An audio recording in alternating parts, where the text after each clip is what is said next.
Hello, salut la communauté. Investissons ensemble. Vous savez, aujourd'hui, j'étais là et je réfléchissais, j'étais en train de me poser la question. Je me disais, mais comment se fait-il que nous, les Africains, c'est quand même compliqué de se mettre ensemble. En fait, c'est assez compliqué. Et là, je me suis posé la question quand j'ai commencé à me rappeler en fait de ce que nos parents, on va dire, nos parents nous disaient, de ce que l'école aussi nous disait aussi dans le temps.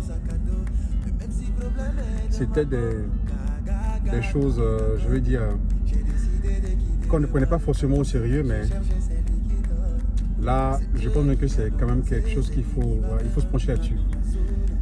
Et je me suis rendu compte que c'est quelque chose de très profond. Nous sommes divisés, il y a tellement, c'est enraciné en nous en fait. Et ça commence depuis les années 1700.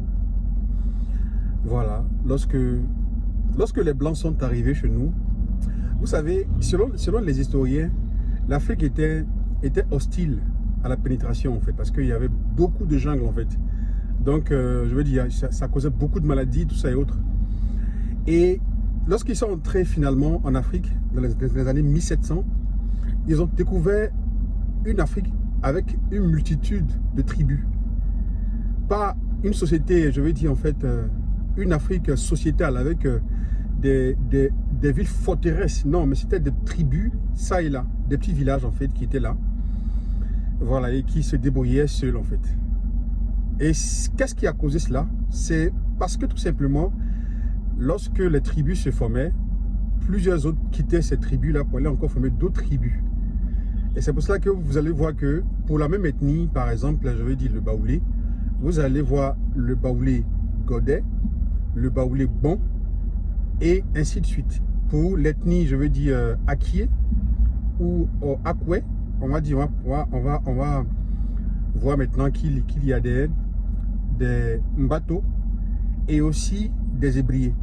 Mais toutes ces ethnies en question sortent de la même matrice en fait. Lorsque ces blancs sont arrivés, ils sont tombés sur une Afrique qui était tellement facile à vaincre parce qu'il y avait beaucoup de tribus et ces tribus étaient distancées par des kilomètres. Donc le temps d'attaquer une tribu, le temps que l'autre tribu arrive, c'est déjà fini.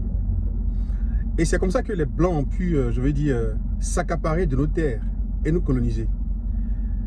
Et lorsque nous sommes dans le temps moderne, lorsque nous lèguons nos pays, l'Afrique, on va dire, avec des pays qui ont été, bien sûr, je veux dire, créés par eux-mêmes, ils créent ces pays avec des tribus multiples.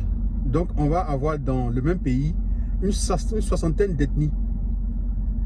Ça les arrange en fait de pouvoir avoir ces soixantaines d'ethnies parce que tout simplement, lorsque ces ethnies en question vont grandir et vont prendre conscience en fait, ça va créer une division.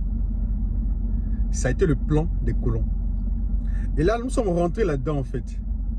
Et c'est ce qui a créé la division. C'est pour ça que les Africains n'arrivent pas à se mettre ensemble pour pouvoir faire des choses.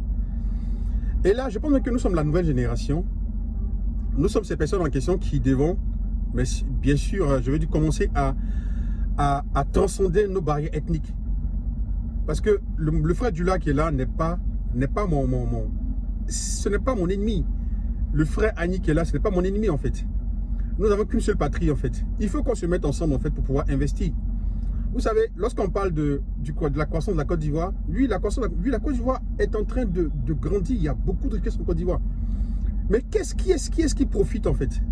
Vous savez tous qui profitent, n'est-ce pas? Vous savez, ce sont des Libanais, des expatriés en fait, des Chinois, des Indiens. Pendant que nous-mêmes, en tant qu'Ivoiriens, on n'arrive même pas à pouvoir, je veux dire, jouir réellement des richesses qui sont là sur notre terre. Ce n'est pas, en fait, le but, ce n'est pas de faire la guerre à qui que ce soit. C'est le jeu, n'est-ce pas, du business, des affaires. Celui qui a beaucoup de capitaux, bien sûr, ça capable de plusieurs business. Et c'est pour ça que c'est à nous maintenant, en fait. C'est à nous. Nous connaissons maintenant le jeu maintenant, en fait. Il faut qu'on se mette ensemble pour pouvoir investir. Tu sais, lorsque on est dispersé comme ça, en fait, on n'est pas fort. J'ai pris cette image-là en question des années 1700 pour vous expliquer quelque chose. Moi, j'ouvre mon élevage de porc. Je suis à San Pedro. J'ai seulement qu'un seul porc.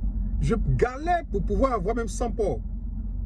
Il y a une personne en fait qui est à Bongwanou qui ouvre aussi cela. Et elle galère en fait. Même dans même San Pedro aussi en fait aussi. Même dans même Abidjan, dans même Azaguir. Il y a des personnes en fait qui galèrent. Qui galèrent pour juste avoir 100 porcs. C'est compliqué en fait.